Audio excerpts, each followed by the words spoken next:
Hi friends, welcome back to a channel. ഇന്ന് നമ്മൾ കാണാൻ പോകുന്നത് ഇപ്പോൾ റീസെൻ്റ്ലി റിലീസായിട്ടുള്ള ദി നെക്സ്റ്റ് പ്രിൻസ് എന്ന് പറഞ്ഞിട്ടുള്ളൊരു പുതിയ തായ് BL സീരീസാണ്. സീരീസിൻ്റെ സ്റ്റോറി ലൈനെ പറ്റി പറയുവാണെങ്കിൽ ട്രെയിലർ കണ്ട പരിചയം മാത്രമേ ഉള്ളൂ. എനിക്കും അതിനെക്കുറിച്ച് അറിയത്തില്ല. അതുകൊണ്ട് നമുക്ക് നേരെ സീരീസിലേക്ക് തന്നെ കടന്ന് എന്താ സംഭവം എന്ന് തന്നെ മനസ്സിലാക്കാം. ഫസ്റ്റ് എപ്പിസോഡിൻ്റെ സ്റ്റാർട്ടിങ്ങിൽ തന്നെ ഒരു കഥ പറയുന്നതാണ് കേൾപ്പിക്കുന്നത്.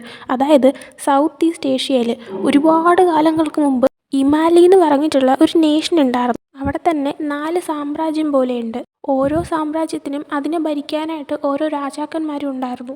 മീനാനക്കരിൻ, തവിച്ച് മേധ, അസ്വതേവാത്തിൻ, പുച്ചോങ് പുരത്ത് ഇതൊക്കെയായിരുന്നു ആ ഒരു 4 സാമ്രാജ്യത്തിൻ്റെയും പേര്.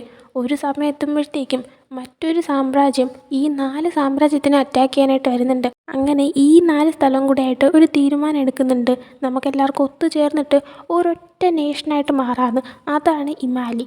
അപ്പോൾ ഈ ഓരോ സാമ്രാജ്യത്തിനും ഓരോ രാജാക്കന്മാരുള്ളത് കൊണ്ട് തന്നെ ഇതിപ്പോൾ ഒരുമിച്ച് ഇമാലിയായി മാറിയതും കൊണ്ട് തന്നെ ഇത് ഭരിക്കുന്നത് ഓരോരോ രാജാക്കന്മാർ, അതായത് ഓരോ സാമ്രാജ്യത്തിലെയും രാജാക്കന്മാരാണ്. ഇപ്പോൾ ഒരു തവണ മീനാനക്കരനാണ് ഭരിക്കുന്നതെങ്കിൽ അടുത്ത തവണ തവിച്ച് മേധയായിരിക്കും ഭരിക്കുന്നത്. ഇവർ ഒറ്റക്കെട്ടായിട്ടാണ് നിൽക്കുന്നതെങ്കിലും 4 കിങ്ഡം ആയതുകൊണ്ട് തന്നെ 4 സാമ്രാജ്യത്തിൽ നിന്നും രാജാക്കന്മാരൊന്ന് മാറി മാറി ഭരിക്കാറുണ്ട്.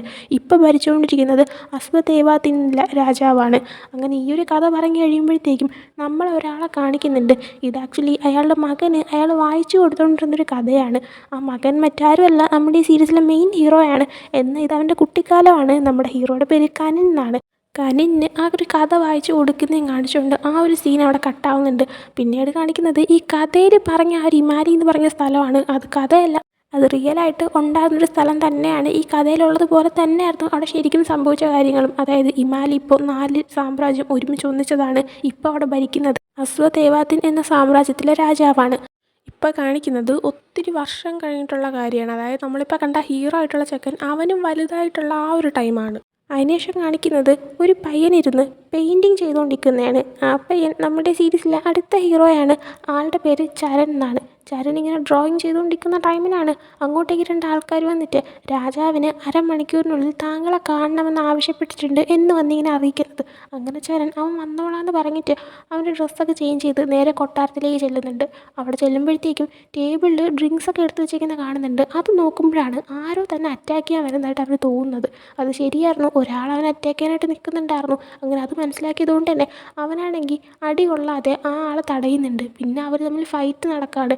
ഫൈറ്റ് നടക്കുമ്പോൾ ഇവനെ അറ്റാക്ക് ചെയ്യാൻ വന്ന ആളുടെ കയ്യിലുള്ള കത്തി വാങ്ങിച്ചിട്ട് അയാളുടെ കഴുത്തിലേക്ക് ഇവൻ വയ്ക്കുന്ന ടൈമിലാണ് അസ്വതേവാത്തിൽ ഇപ്പോൾ ഭരിക്കുന്ന ആ ഒരു രാജാവ് അങ്ങോട്ടേക്ക് വന്നിട്ട് ചരണിനോട് നിർത്താനായിട്ട് പറയുന്നത്.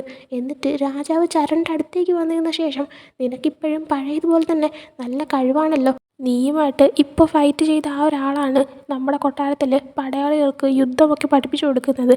ഞാൻ പറഞ്ഞിട്ടാണ് ഇപ്പോൾ ഇയാൾ നിന്നെ അറ്റാക്ക് ചെയ്യാൻ വന്നത്. അത് ഞാൻ നിനക്ക് തന്ന ഒരു ടെസ്റ്റായിരുന്നു എന്ന് പറയുന്നുണ്ട്. ആ സമയം ഇതെല്ലാം തന്നെ ചരൺ ശ്രദ്ധിച്ച് കേൾക്കുന്നുണ്ട്. രാജാവ് ഞാൻ എന്തിനാണ് നിനക്ക് അങ്ങനെ ഒരു ടെസ്റ്റ് തന്നതെന്ന് നിനക്ക് അറിയണ്ടേന്ന് ചോദിക്കുമ്പോൾ ചരനാണെങ്കിൽ രാജാവ് എന്ത് ചെയ്താലും അതിനൊക്കെ ഒരു തക്കതായ കാരണം ഉണ്ടായിരിക്കുമല്ലോ എന്നിങ്ങനെ പറയുന്നുണ്ട്. ആ സമയം രാജാവ് നമ്മൾ മാത്രമുള്ള സമയത്ത് നീ ഇങ്ങനെ എൻ്റെ അടുത്ത് ബഹുമാനം കാണിക്കേണ്ട ആവശ്യമില്ല എന്ന് ഞാൻ എന്നോട് പറഞ്ഞതല്ലേ, വാ വന്നിരിക്കുമെന്ന് പറഞ്ഞിട്ട് അവനെയും കൊണ്ട് അവിടുത്തെ സോഫയിൽ ഇരിക്കുന്നുണ്ട്. ആ സമയം നിങ്ങൾക്ക് കുടിക്കാനായിട്ട് എങ്ങനെയുള്ള ചായയാണ് വേണ്ടതെന്ന് ഇങ്ങനെ ചോദിച്ചിട്ട് അവിടെയുള്ള 2 ടൈപ്പ് ചായകൾ പറയുന്നുണ്ട്. ആ സമയം രാജാവ് അതൊന്നുമല്ല എനിക്കിപ്പോൾ വേണ്ടത്, മറ്റൊന്നാണ്. പക്ഷേ അത് UK മാത്രമേ കിട്ടത്തുള്ളൂ, അതെനിക്ക് കുടിക്കണമെന്ന് ആഗ്രഹമുണ്ടെന്ന് പറയുമ്പോഴത്തേക്കും അത് ഞാൻ നിങ്ങൾക്ക് വേണ്ടിയിട്ട് കൊണ്ടുതരാമെന്ന് തന്നെ ഇങ്ങനെ പറയുന്നുണ്ട്. ആ സമയം നിൻ്റെ അടുത്ത് മാത്രമാണ് എനിക്കെല്ലാം ഓപ്പണായിട്ട് തുറന്നു പറയാൻ പറ്റുന്നത്. കുഞ്ഞിലെ തൊട്ടേ നിന്നെ ഞാൻ നോക്കി വളർത്തിയതുകൊണ്ട് തന്നെ നീ ശരിക്കും എൻ്റെ കൊച്ചുമോനെ പോലെ തന്നെയാണ്. എനിക്ക് നിൻ്റെ അടുത്തല്ലാതെ ഇത് പറയാൻ പറ്റത്തില്ല. എനിക്കത് വേണമെന്ന് ഒത്തിരി ആഗ്രഹമുണ്ട്. എൻ്റെ ഒരു ഫ്രണ്ടുണ്ട് പഴയ, ആളുടെ പേര് തൻതാനായി എന്നാണ്. അയാളുടെ അടുത്തേക്ക് ചെന്ന് കഴിഞ്ഞാൽ ആ ഒരു ചായ നിനക്ക് കിട്ടും. പക്ഷേ ഒത്തിരി വൈകരുത്, പെട്ടെന്ന് തന്നെ പോകാനായിട്ട് പറയുന്നുണ്ട്. ചരൺ അങ്ങനെ ഓക്കെ എന്ന് പറഞ്ഞിട്ട് അവിടെ നിന്ന് പോവുകയാണ്. പിന്നീട് കാണിക്കുന്നത് ലണ്ടനാണ്. ലണ്ടനിലിപ്പോൾ 2 പയ്യന്മാർ എന്നിട്ട് ഫെൻസിങ് ചെയ്യുന്നത് കാണിക്കുന്നുണ്ട്. ഇവർ തമ്മിൽ ഈ മത്സരത്തിൽ ആരാണോ ജയിക്കുന്നത് അയാളാണ് ഫൈനൽസിലോട്ട് കയറാൻ പോകുന്നത്. ഇത് ആക്ച്വലി ഒരു വലിയ ഗെയിമാണ്. അങ്ങനെ എല്ലാവരും കണ്ടുകൊണ്ടിരിക്കുന്ന ടൈമിൽ ഇവർ നന്നായിട്ട് തന്നെ കളിക്കുന്നുണ്ട്. ഇവർ കണ്ടവർക്ക് ഈക്വൽ പോയിൻറ്റ്സ് എന്നുള്ള രീതിയിൽ പോയി ഇങ്ങനെ ഇരിക്കുകയാണ്. അങ്ങനെ കുറേ കഴിഞ്ഞ് ആ ഒരു കളിയുടെ എൻഡിങ്ങായി വരുമ്പോഴും ഇവർ ഈക്വൽ പോയിൻറ്റ്സ് നിൽക്കുകയാണ്. പെട്ടെന്ന് അതിൽ ടീം എയിലുണ്ടായിരുന്ന പയ്യനാണെങ്കിൽ ഒരു സ്കോറും കൂടെ വാങ്ങുന്നുണ്ട്. അങ്ങനെ അവൻ അതിൽ ജയിച്ച് ഫൈനൽസിലോട്ട് കയറാണ്. ആ പയ്യൻ മറ്റാരുമല്ല, നമ്മുടെ ഈ സീരീസിലെ അടുത്ത ഹീറോ ആയിട്ടുള്ള കനിനാണ്. ചരണിപ്പോൾ രാജാവ് പറഞ്ഞതനുസരിച്ച് ഇങ്ങോട്ടേക്ക് വന്നേക്കുന്നത് കൊണ്ട് തന്നെ അവനും ഈ ഫെൻസിങ് കാണാനായിട്ട് ഇങ്ങോട്ടേക്ക് വന്നിട്ടുണ്ടായിരുന്നു. അവൻ ഈ കളി ഇരുന്ന് കണ്ടിട്ടുണ്ടായിരുന്നു. അങ്ങനെ കളി കഴിയുമ്പോഴത്തേക്കും ചരൺ അവിടെ നിന്ന് എഴുന്നേറ്റ് പോകുന്നുണ്ട്. എന്നാൽ കനിനാണെങ്കിൽ ചരണിനെ നോട്ടീസ് ചെയ്യുന്നുണ്ടായിരുന്നു. അങ്ങനെ പിന്നീട് കനിനാണെങ്കിൽ ഫ്രണ്ട്സുമായിട്ട് നമ്മൾ ജയിച്ചെന്നൊക്കെ പറഞ്ഞിട്ട് അവനാണെങ്കിൽ അവൻ്റെ ഡ്രസ്സ് മാറ്റാനായിട്ട് ലോക്കർ റൂമിലോട്ട് പോകുന്ന ടൈമിന് ചരൺ അവിടെ വന്ന് നിൽക്കുന്നത് കനിൻ കാണുന്നുണ്ട്. ആ സമയം ഇവനെന്തിനാ എന്നെ തന്നെ നോക്കുന്നതെന്നുള്ള രീതിയിൽ കനിൻ വിചാരിക്കുന്നുണ്ട്. പക്ഷേ ആ സമയം കനിൻ്റെ ഫ്രണ്ട് അവനോട് സംസാരിക്കാൻ വരുന്നത് കൊണ്ട് തന്നെ കനിൻ പിന്നെ മറ്റൊന്നും ആലോചിക്കുന്നില്ല. തിരിഞ്ഞു നോക്കുന്ന സമയത്ത് ചരനെ അവിടെ കാണുന്നുണ്ടായിരുന്നില്ല. അതിനുശേഷം പിന്നീട് കനിൻ ഡ്രസ്സൊക്കെ ചേഞ്ച് ചെയ്തിട്ട് അവൻ വീട്ടിലേക്ക് പോവാണ്. അങ്ങനെ പോകുന്ന ടൈമിനും ആരൊക്കെയോ അവനെ ഫോളോ ചെയ്യുന്നത് പോലെ നമ്മളെ കാണിക്കുന്നുണ്ട്. അതേപോലെ തന്നെ ചരനും അവനെ ഫോളോ ചെയ്യുന്നുണ്ടായിരുന്നു. അത് കനിന് മനസ്സിലാവുന്നുണ്ട്. അതുകൊണ്ട് തന്നെ കുറച്ച് ദൂരം നടന്നു കഴിയുമ്പോൾ കനിൻ ഒരിടത്ത് മറങ്ങിയിരിക്കുകയാണ്. എന്നിട്ട് ചരൻ അങ്ങോട്ടേക്ക് എത്തുമ്പോൾ കനിനാണെങ്കിൽ ചരൻ്റെ മുന്നിലേക്ക് വന്നിട്ട് താൻ എന്തിനാ എന്നെ ഫോളോ ചെയ്യുന്നത്, തനിക്ക് എന്താണോ വേണ്ടത്, എന്ത് പറ്റി, തനിക്ക് എൻ്റെ ഇഷ്ടമല്ലാണോ, അതുകൊണ്ടാണ് ഇങ്ങനെ പുറകെ നടക്കുന്നത്, അതൊക്കെ മോശം പരിപാടിയാണെന്ന് തനിക്കറിയത്തില്ലേ, പിന്നെ എനിക്ക് തന്നെ ഇഷ്ടമൊന്നുമല്ല, എനിക്ക് തന്നെ ഇത് തീരെ താല്പര്യമില്ല എന്ന് പറയുന്നുണ്ട്. ആ സമയം ചരൻ നിങ്ങൾക്ക് കാര്യം മാറിപ്പോയെന്നാണ് തോന്നുന്നത്, ഞാൻ അതുകൊണ്ടൊന്നല്ല പുറകെ വന്നത്, ഒരു കാര്യം പറയാനുണ്ടായിരുന്നു, ഞാൻ നിങ്ങളുടെ ഫെൻസിങ്ങിൻ്റെ കളി ഉണ്ടായിരുന്നു, പക്ഷേ കളിക്കുന്ന രീതി വെച്ചിട്ട് നീ ജയിക്കുമെന്ന് എനിക്ക് തോന്നുന്നില്ല. നീയാണെങ്കിൽ നിൻ്റെ കളിയിൽ പെട്ടെന്ന് തന്നെ നിൻ്റെ കൈ നീങ്ങുന്നതിന് മുമ്പേ നീ നിൻ്റെ ഷോൾഡർ മൂവ് ചെയ്യും.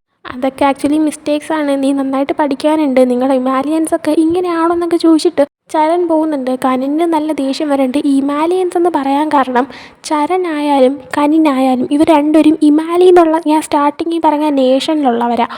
അവിടെയുള്ള എല്ലാവരെയും ഇമാലിയൻസ് എന്നാണ് പറയുന്നത്.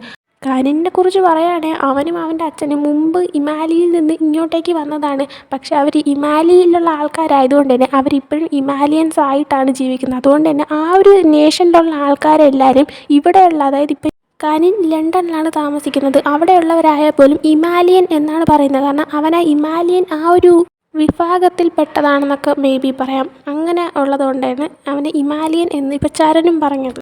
അങ്ങനെ അവരുടെ ഫസ്റ്റ് മീറ്റിൽ തന്നെ രണ്ടും കൂടെ തമ്മിൽ നല്ല അടിയോടെ തന്നെയാണ് തുടങ്ങിയിരിക്കുന്നത്.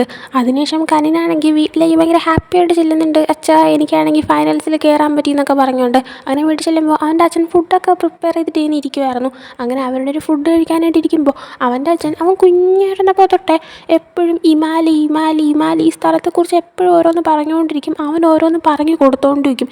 ഈ ഇമാലി എന്ന് പറയുന്ന ആ ഒരു ദേശത്തെ തന്നെ കളി എന്ന് പറയുന്നത് ഫെൻസിങ് ആണ്. അവൻ്റെ അച്ഛനും അതുകൊണ്ട് ഫെൻസിങ് നന്നായിട്ട് അറിയാം. അവൻ്റെ അച്ഛൻ തന്നെയാണ് അവന് ഫെൻസിങ് പഠിപ്പിച്ച് കൊടുത്തിട്ടുള്ളതും. ഇപ്പോൾ അവർ കഴിക്കുന്ന ഫുഡായാൽ പോലും ഇമാലിയിലുള്ള ഫുഡാണ്. അതുകൊണ്ട് തന്നെ ഇവനിത് കേട്ടും കണ്ടും ഒക്കെ മടുത്തതുകൊണ്ട് ഇപ്പോൾ ഫുഡ് കഴിക്കുന്ന ടൈമിന് അവൻ്റെ അച്ഛൻ്റെ അടുത്ത് എൻ്റെ പൊന്നച്ഛ, അച്ഛനാണെങ്കിൽ ഇപ്പോഴും ഇമാലിയുടെ കാര്യം തന്നെയാണല്ലോ പറഞ്ഞുകൊണ്ടിരിക്കുന്നത്, എനിക്കാണെങ്കിൽ ഇമാലിന്ന് കൂടെ പേരിട്ടാത്തത്, എനിക്ക് പിന്നെ കുറച്ചുകൂടെ നന്നായേനെന്നൊക്കെ പറയുന്നുണ്ട്. ഫുഡ് കഴിച്ച് കഴിയാറാകുമ്പോൾ അവൻ്റെ അച്ഛനാണെങ്കിൽ പ്രാക്ടീസ് ചെയ്യാൻ പോകാൻ പറയുന്നുണ്ട്. എന്നാൽ അവനാണെങ്കിൽ എനിക്കൊന്ന് റെസ്റ്റ് വേണമെന്ന് പറയുമ്പോൾ അച്ഛനാണെങ്കിൽ പ്രാക്ടീസ് ചെയ്യണം, നീ ഫെൻസിങ് പ്രാക്ടീസ് ചെയ്തേ പറ്റുള്ളൂ, ഇമാലിയിലുള്ളവരാണെങ്കിൽ ഫെൻസിങ്ങിലൊക്കെ നല്ല അടിപൊളിയായിട്ടുള്ളവരാണ്, നീ ഇനിയും പ്രാക്ടീസ് ചെയ്യാൻ ഉണ്ടെന്നൊക്കെ പറയുന്നുണ്ട്. അങ്ങനെ അവനാണെങ്കിൽ ഓക്കെ എന്ന് പറഞ്ഞ് പ്രാക്ടീസ് ചെയ്യാനായിട്ട് ചെല്ലുന്നുണ്ട്. അങ്ങനെ പ്രാക്ടീസ് ചെയ്യുന്ന ടൈമിനാണ് നേരത്തെ ചരനെ മീറ്റ് ചെയ്തപ്പോൾ അവൻ പറഞ്ഞ കാര്യം ആലോചിക്കുന്നത്. അതായത് നിൻ്റെ കൈ മൂവ് ചെയ്യുന്നതിന് മുമ്പേ നിൻ്റെ ഷോൾഡർ മൂവ് ചെയ്യും, അത് ആക്ച്വലി ഒരു മിസ്റ്റേക്ക് ആണെന്നുള്ള കാര്യം. അങ്ങനെ ചരനോട് അപ്പം ഇവന് ദേഷ്യം തോന്നിയെങ്കിലും ചരൺ പറഞ്ഞത് കറക്റ്റാണെന്ന് തോന്നിയിട്ട് ഇപ്പോൾ പ്രാക്ടീസ് ചെയ്യുമ്പോൾ അവന് ഷോൾഡർ ഫസ്റ്റ് മൂവ് ചെയ്യാതെ കൈ തന്നെ മൂവ് ചെയ്ത് കോൺസെൻട്രേറ്റ് ചെയ്ത് അവൻ പ്രാക്ടീസ് ചെയ്യുന്നുണ്ട്.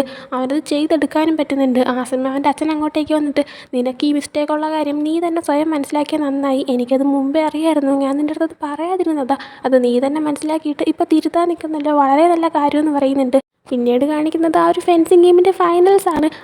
അത് കാണാനായിട്ടും അന്ന് ചരൺ വന്നിട്ടുണ്ടായിരുന്നു. അങ്ങനെ ഗെയിം സ്റ്റാർട്ട് ചെയ്യുന്നുണ്ട്. ചരൺ പറഞ്ഞു കൊടുത്ത മിസ്റ്റേക്ക് എല്ലാം തന്നെ തിരുത്തിക്കൊണ്ടാണ് കനിൻ കളിച്ചത്. അപ്പോൾ ചരനും തോന്നുന്നുണ്ട് അവൻ നന്നായിട്ട് ഇമ്പ്രൂവ് ആയിട്ടുണ്ടെന്ന്. കളി നടക്കുമ്പോൾ കനിൻ നല്ല ഫാസ്റ്റിന് തന്നെ നല്ലതുപോലെ സ്കോർ ചെയ്യുന്നുണ്ടായിരുന്നു. അവൻ പെട്ടെന്ന് ആ കളിയിൽ ജയിക്കുകയും ചെയ്യുകയാണ്. കളി കഴിയുമ്പോൾ അവൻ്റെ ഓപ്പോസിറ്റ് ടീമിൽ അവനോട് മത്സരിച്ച ആ ഒരു പയ്യൻ വന്നിട്ട് കൺഗ്രാജുലേഷൻസ് ഒക്കെ പറഞ്ഞിട്ട് ഞാൻ ഫസ്റ്റ് ടൈമാണ് ഒരു ഇമാലിയനുമായിട്ട് മത്സരിക്കുന്നത്, നല്ല എക്സ്പീരിയൻസ് ആയിരുന്നു, നിങ്ങൾ നന്നായിട്ടാണ് കളിച്ചത്, ആരാണ് നിങ്ങളിത് പഠിപ്പിച്ചതെന്ന് ചോദിക്കുന്നുണ്ട്. ആ സമയം എൻ്റെ അച്ഛനാണെന്ന് അവൻ ഭയങ്കര അഭിമാനത്തിൽ പറയുന്നുണ്ട്. അതിനുശേഷം അവന് ഫസ്റ്റ് കിട്ടിയതുകൊണ്ട് തന്നെ അതിൻ്റെ ഫോട്ടോ ഒക്കെ എടുക്കുന്നുണ്ട്, ട്രോഫിയൊക്കെ കിട്ടുന്നുണ്ട്. അതിനുശേഷം ആ ഒരു ട്രോഫി എല്ലാം കൊണ്ട് അവൻ വീട്ടിലേക്ക് വരാണ്. അങ്ങനെ വീട്ടിലേക്ക് വന്നിട്ട് സർപ്രൈസ് എന്നൊക്കെ പറഞ്ഞിട്ട് ആ ഒരു ട്രോഫിയും കാണിച്ച് ഡോറ് തുറക്കുമ്പോഴാണ് അവൻ്റെ അച്ഛനും പിന്നെ ചരനും അവിടെ സംസാരിച്ചുകൊണ്ടിരിക്കുന്നത് കാണുന്നത്. ചരനെ കാണുമ്പോൾ അവനിപ്പോഴും ദേഷ്യമുണ്ട്. അതുകൊണ്ട് തന്നെ താനെന്താ അവിടെ ഇവിടെ എന്നിങ്ങനെ ചോദിക്കുന്ന സമയത്ത് അച്ഛനാണെങ്കിൽ ഗസ്റ്റുകളുടെ അടുത്ത് മര്യാദയ്ക്ക് സംസാരിക്കാനായിട്ട് പറയുന്നുണ്ട്. ആ സമയം കനിൻ എൻ്റെ അച്ഛൻ്റെ അടുത്ത് ഇയാളെന്താ ഇവിടെ നിന്ന് ഇങ്ങനെ ചോദിക്കുമ്പോഴത്തേക്കും ചരൺ കനിനോട് എന്തോ പറയാൻ വരുന്നുണ്ട്. എന്നാൽ ചരണിനെയാണെങ്കിൽ കനിൻ്റെ അച്ഛൻ തടങ്ങിയിട്ട് വേണ്ട, അത് ഞാൻ തന്നെ അവനോട് പറഞ്ഞോളാന്ന് പറയുന്നുണ്ട്.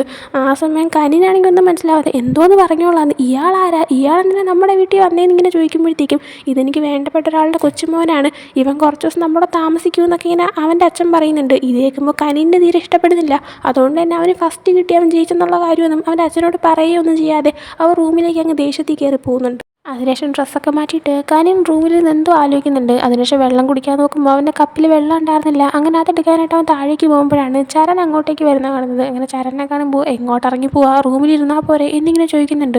ആ സമയം ചരൺ എനിക്കെന്തേ പുറത്തിറങ്ങാൻ പാടില്ലെന്ന് ചോദിക്കുമ്പോൾ ഇറങ്ങിക്കോ ഇറങ്ങിക്കോ, അതൊക്കെ നിൻ്റെ ഇഷ്ടം, പിന്നെ നീ എന്തിനാ ഇവിടെ താമസിക്കാനായിട്ട് വന്നത്, നിനക്ക് താമസിക്കാൻ വേറെ സ്ഥലമൊന്നും കിട്ടിയില്ലേന്ന് ചോദിക്കുമ്പോഴത്തേക്കും ചരണാണെങ്കിൽ അത് പിന്നെ എനിക്കൊരു ആവശ്യം ഉണ്ടായിരുന്നു എന്ന് പറയാണ്. ആ സമയം കനിൻ അപ്പോൾ എന്തോ ഒരു ആവശ്യമായിട്ടാണ് ഇങ്ങോട്ടേക്ക് വന്നേക്കുന്നത്, എന്താണ് ആ ആവശ്യം എന്നിങ്ങനെ ചോദിക്കുമ്പോഴത്തേക്ക് അത് നീ നിൻ്റെ അച്ഛനോട് പോയി ചോദിക്കാനായിട്ട് ചരൺ പറഞ്ഞിട്ട് അവിടെ നിന്ന് അങ്ങ് പോവുകയാണ്. ഇതും കൂടെ കേൾക്കുമ്പോൾ കനിന് ചരണിനോടുള്ള ദേഷ്യം ഭയങ്കരമായിട്ട് കൂടുന്നുണ്ട്. അങ്ങനെ അടുത്ത ദിവസം രാവിലെ അവൻ ഫുഡ് കഴിക്കാനായിട്ട് വന്നിരിക്കുമ്പോഴാണ് അവൻ കാണുന്നത് അവൻ്റെ അച്ഛൻ ചരണിനും കഴിക്കാനായിട്ട് ഫുഡ് എടുത്ത് വെച്ചിട്ടുണ്ടായിരുന്നു. അത് കാണുമ്പോൾ അച്ഛനെന്തിനാ അവനും കൂടെ വേണ്ടിയിട്ട് ഫുഡ് പ്രിപ്പയർ ചെയ്യുന്നത് എന്നിങ്ങനെ ചോദിച്ചിട്ട് ഞാൻ കഴിക്കുന്നില്ല, ഞാനാണെങ്കിൽ അത് പ്രാക്ടീസിന് പോവുക, അവിടെ ചെന്നിട്ട് ഞാൻ കഴിച്ചോളാം എന്ന് പറഞ്ഞിട്ട് അവൻ അവിടെ നിന്ന് പോവുകയാണ്. അങ്ങനെ അവനെ പ്രാക്ടീസ് ചെയ്യുന്ന ഒരു സ്ഥലത്തേക്ക് എത്തുമ്പോഴത്തേക്കും പുറകിൽ ആരും അവനെ ഫോളോ ചെയ്യുന്ന പോലെ തോന്നിയിട്ട് അവനൊന്ന് ടെൻഷൻ ആവുന്നുണ്ട്. എന്നാൽ നോക്കുമ്പോഴാണ് മനസ്സിലാവുന്നത് അവൻ്റെ ഫ്രണ്ടായിരുന്നു, അവൻ്റെ ബെസ്റ്റ് ഫ്രണ്ട് പോളാണ്.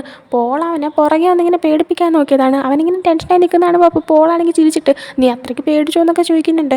ആ സമയം അവനാണെങ്കിൽ അത് പിന്നെ എങ്ങനെ പേടിക്കാതിരിക്കും, എനിക്കൊരു കാര്യം പറയാനുണ്ട്, കുറച്ച് ദിവസമായിട്ട് ആരൊക്കെയോ എന്നെ ഫോളോ ചെയ്യുന്ന പോലെ എനിക്ക് തോന്നുന്നുണ്ടെന്നിങ്ങനെ പറയാണ്. പോളെ പോയി അങ്ങനെയൊന്നും ഉണ്ടായിരിക്കത്തില്ല, നിനക്ക് തോന്നുന്നതായിരിക്കും, അല്ല അതുമല്ല ആലോചിച്ചുകൊണ്ടിരുന്നിട്ടാണോ ഇന്നലെ രാത്രി ഇങ്ങനെ ഫോൺ വിളിച്ചിട്ട് നീ കോൾ എടുക്കാതിരുന്നത് എന്നിങ്ങനെ ചോദിക്കുകയാണ്. ആ സമയം അതേന്നിങ്ങനെ പറയുന്നുണ്ട്. ആ സമയം പോൾ എന്ത് പണിയാണ് കാണിച്ചത്, നീയാണെങ്കിൽ ഫസ്റ്റ് പ്ലേസ് വന്ന് ജയിച്ചതുകൊണ്ട് തന്നെ ഞങ്ങളെല്ലാവരും നിനക്ക് വേണ്ടിയിട്ട് പാർട്ടി അറേഞ്ച് ചെയ്തായിരുന്നു, എന്നിട്ടാണ് നിന്നെ കോൾ ചെയ്തത്, എന്നാൽ നീയാണെങ്കിൽ ഫോൺ എടുത്തുമില്ല, പാർട്ടിക്ക് വന്നതുമില്ല.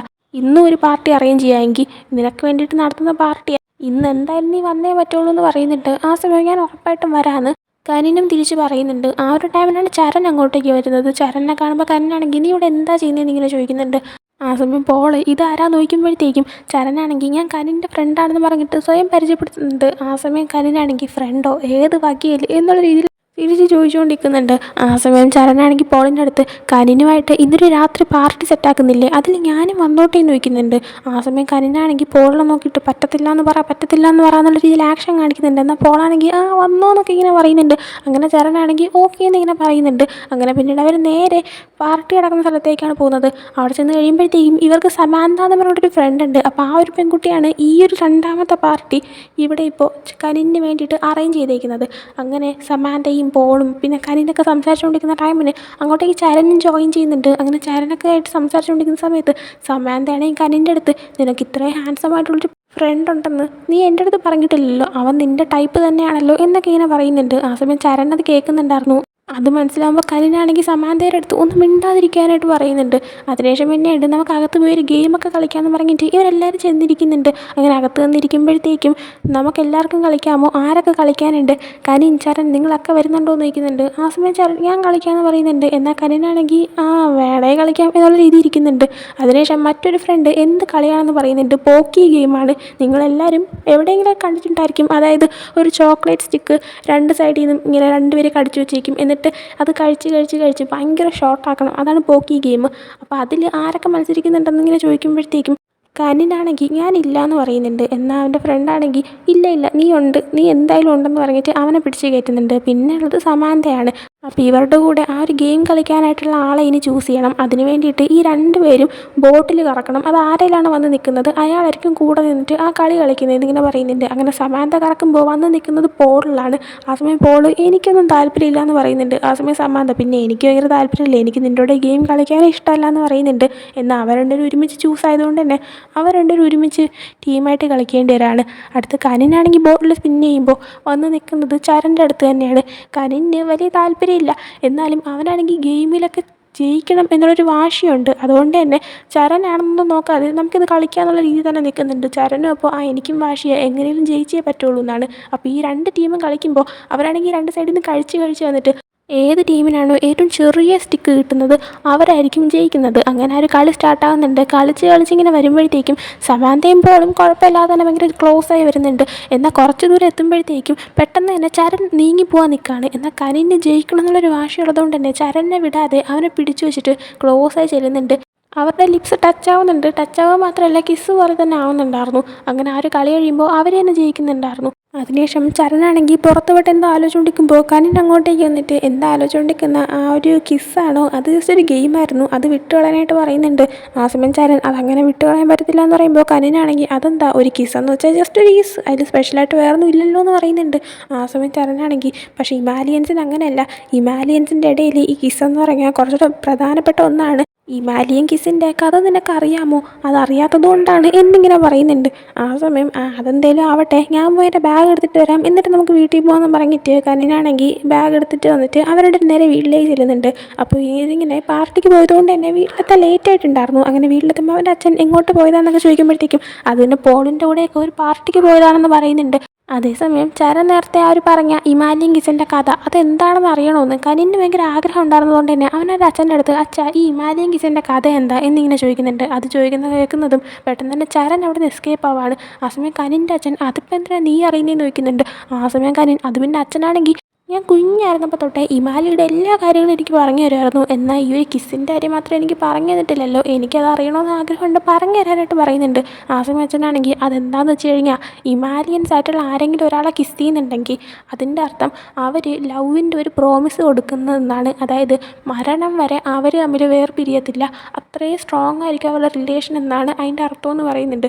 അത് കേൾക്കുമ്പോഴാണ് അതിന് ഇത്രയും അർത്ഥം ഉണ്ടായിരുന്നു എന്നുള്ളൊരു കാര്യം കനിന് മനസ്സിലാവുന്നത്. ആ സമയം അങ്ങോട്ടേക്ക് ചരനും വരുന്നുണ്ട്. അങ്ങനെ കനിനാണെങ്കിൽ നീ അതങ്ങ് വിട്ട് കളഞ്ഞേക്ക്, അത് ജസ്റ്റ് ഒരു ഗെയിമായിരുന്നല്ലോ എന്നിങ്ങനെ പറയാണ്. ഇതൊക്കെ കേട്ടോണ്ട് എന്നിട്ടൊന്നും മനസ്സിലാവാത്ത അച്ഛൻ എന്തോന്ന് ഗെയിം, നിങ്ങളെന്ത് ഗെയിമാണ് കളിച്ചെന്ന് ചോദിക്കുമ്പോഴത്തേക്കും കനിനാണെങ്കിൽ ഒന്നുമില്ലാന്നും പറഞ്ഞിട്ട് റൂമിലേക്ക് ചെല്ലാണ്. അങ്ങനെ റൂമിൽ പോയിട്ട് അവൻ കുളിച്ചിട്ടൊക്കെ വരുന്ന ടൈമിനും ആ ഒരു കിസ്സ് അവൻ്റെ മനസ്സിലേക്ക് പെട്ടെന്ന് വന്നിട്ട് അവനെന്തോ ഫീൽ ചെയ്യുന്നുണ്ട്. അവനപ്പോൾ എന്തൊക്കെയാണ് ഞാൻ ഈ ആലോചിച്ച് കൂട്ടുന്ന വിട്ട് കളന്നുള്ള രീതി ഇരുന്നിട്ട് അവനാണെങ്കിൽ റൂമിൽ നിന്ന് പുറത്തേക്ക് ഇറങ്ങി നേരെ ലിവിങ് റൂമിലേക്ക് ചെല്ലാണ്. ലിവിങ് റൂമിലോട്ട് ചെല്ലുന്ന ടൈമിനാണ് അവൻ്റെ അച്ഛനും ചരനും അവിടെ ഇരുന്ന് സംസാരിക്കുന്നത് അവൻ കേൾക്കുന്നത്.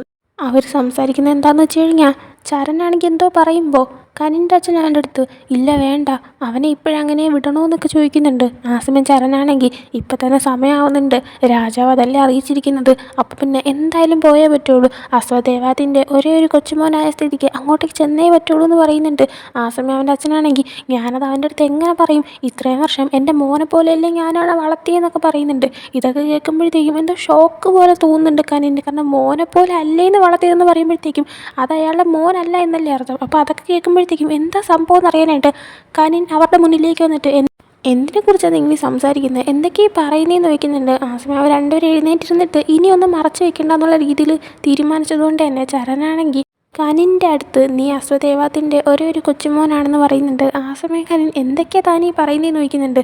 ആ സമയം അവൻ്റെ അച്ഛനാണെങ്കിൽ പോലും അതെ ശരിയാണ്, ഇത്രയും വർഷം താങ്കളുടെ അടുത്തുനിന്ന് ഇത് മറച്ചു വെച്ചാൽ എന്നോട് ക്ഷമിക്കണം, എന്നോട് നിങ്ങൾ ക്ഷമിച്ചേ പറ്റുള്ളൂ, ഞാൻ നിങ്ങളുടെ സ്വന്തം അച്ഛനല്ല, ഇത്രയും കാലം ഞാൻ നിങ്ങളെ നോക്കി വലുതാക്കിയത് മാത്രമാണെന്ന് പറയുന്നുണ്ട്. എന്നിട്ട് അവനാണെങ്കിൽ ഇപ്പോൾ ഒരു രാജകുമാരനായതുകൊണ്ട് തന്നെ അവൻ്റെ മുന്നിൽ തല കുനിച്ച് നിൽക്കുന്നുണ്ട്. ആ സമയം അവനാണെങ്കിൽ അച്ഛനത് എന്തൊക്കെയാണ് പറയുന്നത്, അച്ഛൻ തല കുനിച്ച് നിൽക്കല്ലേ എന്ന് പറയുന്നുണ്ട്. എന്നാൽ അയാളാണെങ്കിൽ അതൊന്നും കേൾക്കുന്നില്ല. തല കുനിച്ച് തന്നെ നിൽക്കുമ്പോൾ കനിനാണെങ്കിൽ അച്ഛൻ്റെ അടുത്തേക്ക് എന്നിട്ട് അച്ഛ പ്ലീസ് പ്ലീസ് പ്ലീസ് അച്ഛ പ്ലീസ് എന്നൊന്ന് നോക്ക്, അച്ഛനാണെങ്കിൽ ഇങ്ങനെ തല കുനിച്ച് നിൽക്കല്ലേ, എനിക്കാണെങ്കിൽ ഒരു രാജകുമാരനും ആവണ്ടേ, എനിക്ക് അച്ഛൻ്റെ മോനായിട്ട് ജീവിച്ചാൽ മതി എന്നൊക്കെ പറയുന്നുണ്ട്. അതൊക്കെ കേൾക്കുമ്പോഴത്തേക്കും അവൻ്റെ അച്ഛനും കരയുന്നുണ്ട്. കനിനും ഇതൊക്കെ കരഞ്ഞുകൊണ്ടായിരുന്നു പറയുന്നുണ്ടായിരുന്നത്. ഇതൊക്കെ കേൾക്കുമ്പോൾ ചരണിനും വിഷമാവുന്നുണ്ട്. അങ്ങനെ പിന്നീട് കാണിക്കുന്നത് അടുത്ത ദിവസം രാവിലെ കനിനാണെങ്കിൽ ഉറക്കം എഴുന്നേറ്റ് വരുമ്പോൾ അവിടെ ലിവിങ് റൂമിൽ ആരെയും കാണുന്നുണ്ടായിരുന്നില്ല. അങ്ങനെ അവിടെ നിന്ന് പിയാനോ ഒക്കെ അവനൊന്ന് വായിക്കുന്നുണ്ട്. ആ സമയം മുമ്പ് അവൻ പിയാനോ വായിക്കുന്ന സമയം അവൻ്റെ അച്ഛൻ അവൻ്റെ അടുത്ത് വന്നിരുന്നിട്ട് അവനത് പറഞ്ഞു കൊടുത്തതും നന്നായിട്ട് ചെയ്യുന്നുണ്ടെന്ന് പറഞ്ഞതും അതൊക്കെ അവൻ ആലോചിക്കുന്നുണ്ട്. അങ്ങനെ അതൊക്കെ ആലോചിച്ച് അവനിരുന്ന് കരയുവാണ്. ആ സമയം ചരം വന്നിട്ട് നമുക്ക് എത്രയും പെട്ടെന്ന് ഹിമാലയയിലോട്ട് പോകണമെന്ന് പറയുന്നുണ്ട്. ആ സമയം ഞാൻ വരത്തില്ല എന്ന് തന്നെ കനിൻ പറഞ്ഞിട്ട് എഴുന്നേറ്റ് പോവാണ്. അതിനുശേഷം കനിനാണെങ്കിൽ പ്രാക്ടീസ് ചെയ്യാനായിട്ട് ചെല്ലുന്നുണ്ട്. അങ്ങനെ അവിടെ ചെന്നിട്ട് പ്രാക്ടീസ് ചെയ്യുന്ന ടൈമിനായാൽ പോലും കുഞ്ഞായിരുന്നപ്പോൾ തൊട്ടേ അവൻ്റെ അച്ഛൻ അവനാണെങ്കിൽ ഈ ഒരു ഫെൻസിങ് പഠിപ്പിച്ച് തുടങ്ങിയത് അതൊക്കെ അവനിങ്ങനെ ആലോചിക്കുകയാണ്. അതിനുശേഷം തിരിച്ച് വീട്ടിലോട്ട് വരുമ്പോൾ അച്ഛനാണെങ്കിൽ അവിടെ നിൽക്കുന്നുണ്ടായിരുന്നു. അങ്ങനെ അച്ഛൻ്റെ അടുത്ത് നിന്നിട്ട് അച്ഛാ എനിക്ക് എല്ലാ സത്യങ്ങളും അറിയണം, എല്ലാം എനിക്ക് വിശദമായിട്ട് പറഞ്ഞു തരാനായിട്ട് പറയുന്നുണ്ട്. അങ്ങനെ അവരാണെങ്കിൽ അവിടെ സോഫയിൽ ഇരുന്ന് സംസാരിക്കുന്നുണ്ട്. ആ സമയം എൻ്റെ അച്ഛൻ പറയുന്നുണ്ട്, നീയാണെങ്കിൽ അസുഖദേവാത്തിലെ രാജാവിൻ്റെ കൊച്ചുമോനാണ്. നിൻ്റെ അച്ഛനും അമ്മയും നിനക്ക് 1 വയസ്സാവുന്നതിന് മുന്നേ മരിച്ചുപോയി. നിൻ്റെ ജീവനും അപകടത്തിലാണെന്നറിഞ്ഞപ്പോൾ രാജാവാണെങ്കിൽ ആരും അറിയാണ്ട് നിന്നെ എൻ്റെ അടുത്തേക്ക് ഏൽപ്പിച്ചു. എന്നിട്ട് നിന്നെ നോക്കി വളർത്താനായിട്ട് പറഞ്ഞു. അതാണ് ഞാനിപ്പോൾ നിന്നെ നോക്കി വളർത്തുന്നത്. ഹിമാലയയിൽ പുതിയൊരു രാജാവ് വരാനുള്ള സമയമായിരിക്കുകയാണ്. അതുകൊണ്ട് തന്നെ നിനക്കിപ്പോൾ തിരിച്ചു പോകാനുള്ള സമയമായി, നീ പോകണമെന്ന് പറയുന്നുണ്ട്. ആ സമയം കനിനാണെങ്കിൽ എന്നെ എപ്പോഴെങ്കിലും സ്വന്തം മോനായിട്ടാണോ നിങ്ങൾ വളർത്തിയത്, അങ്ങനെയൊന്നും ആയിരിക്കത്തില്ലല്ലേ എന്നൊക്കെ ഇങ്ങനെ പറയുന്ന സമയത്ത് കനിൻ്റെ അച്ഛൻ അങ്ങനെയൊന്നും അല്ല, നീ വിചാരിക്കുന്ന പോലെയൊന്നും അല്ല മോനെ എന്നൊക്കെ പറയുന്നുണ്ട്. ആ സമയമാണ് അങ്ങോട്ടേ ചരൺ വരുന്നത്. ചരണിനെ കാണുന്നതും കനിനാണെങ്കിൽ ഞാൻ ഹിമാലയയിലോട്ട് തൻ്റെ കൂടെ വരത്തില്ല എന്ന് പറയുന്നുണ്ട്. അതിനുശേഷം കാണിക്കുന്നത് നൈറ്റ് ആകുമ്പോഴത്തേക്കും കനിനാണെങ്കിൽ അവൻ്റെ റൂമിൽ ഇരിക്കുകയാണ്. ആ സമയം അവൻ്റെ അച്ഛൻ അങ്ങോട്ടേക്ക് വരുന്ന കാണുമ്പോഴത്തേക്കും അവൻ ഉറങ്ങുന്ന പോലെ കിടക്കുന്നുണ്ട്. അങ്ങനെ അച്ഛൻ വന്ന് ഡോർ ഓപ്പൺ ചെയ്യുമ്പോൾ അവൻ ഉറങ്ങുന്ന കണ്ടിട്ട് അവനൊന്ന് വന്ന് നോക്കിയിട്ട് അവൻ്റെ ഷീറ്റൊക്കെ മൂടി കൊടുത്തിട്ട് അച്ഛൻ പോകുന്നുണ്ട്. അച്ഛൻ അങ്ങനെ നേരെ ചരണിനോട് സംസാരിക്കാനായിട്ട് പറഞ്ഞ് പോകുന്നത്. എന്നാൽ ആ സമയം കനിനും അങ്ങോട്ടേക്ക് വരുന്നുണ്ട്. ആ സമയം അവൻ കേൾക്കുന്നുണ്ട് ചരൺ അവൻ്റെ അച്ഛൻ്റെ അടുത്ത് പറയുന്നത്, അതായത് കനിനെയും കൊണ്ട് പെട്ടെന്ന് തന്നെ ഹിമാലയയിലോട്ട് പോകണം, വേറെ വഴിയില്ലാന്ന്. ആ സമയം ഇതും കേട്ടോണ്ടെന്ന കനിനാണെങ്കിൽ എൻ്റെ ജീവിതം എങ്ങനെ വേണമെന്ന് ഞാൻ തീരുമാനിക്കും, എന്തൊക്കെ സംഭവിച്ചാലും തൻ്റെ കൂടെ ഞാൻ ഹിമാലയയിലോട്ട് വരത്തില്ല എന്ന് പറയുന്നുണ്ട്. എന്നാൽ ആ സമയമാണ് ഇവരുടെ വീടിൻ്റെ അകത്തേക്ക് ആരോ കയറുന്ന ശബ്ദം ഇവർ കേൾക്കുന്നത്. അത് കേൾക്കുമ്പോൾ തന്നെ ഇവർ അപകടത്തിലാണെന്ന് മനസ്സിലാവുന്നുണ്ട്. കാരണം കുഞ്ഞായിരുന്നപ്പോഴേ അവൻ്റെ പാരൻസിനെ കൊന്നു കളഞ്ഞതാണെന്ന് നേരത്തെ അവൻ്റെ അച്ഛൻ പറഞ്ഞതാണ്. അപ്പോൾ ഇവൻ്റെ ലൈഫും അപകടത്തിലാണ്.